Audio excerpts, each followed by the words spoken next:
रानी रानी।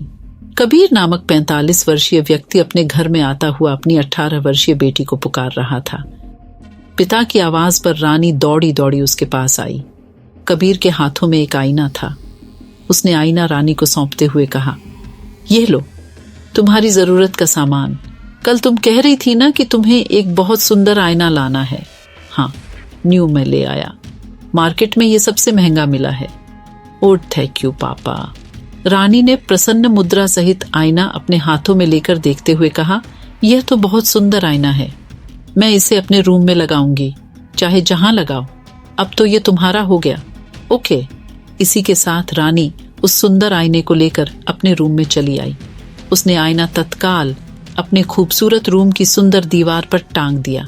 आईना लगभग 15 इंच लंबा और 15 इंच चौड़ा था। गोल्डन फ्रेम का यह सुंदर आईना कारीगर ने बड़ी ही नजाकत के साथ बनाया था।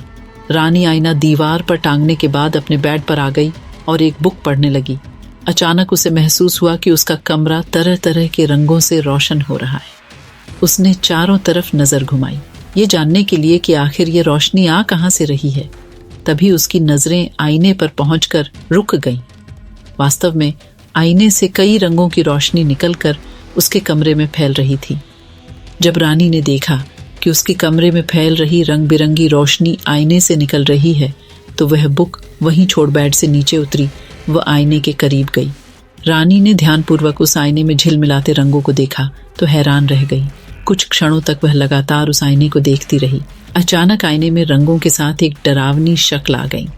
उस डरावनी शक्ल को देख रानी इतनी बुरी तरह से डरी कि उसके हलक से सांस भी चीख के रूप में निकली। उसी समय आईने में आई डरावनी शक्ल ने अपने दोनों हाथ आईने से बाहर निकालकर रानी की गर्दन पकड़ उसे अपनी ओर खींचा। रानी आईने में घुसती हुई चीखने लगी।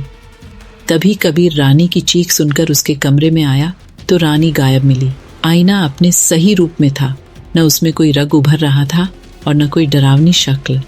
तभी कबीर रानी की तलाश में उसे पुकारता हुआ बाहर चला आया।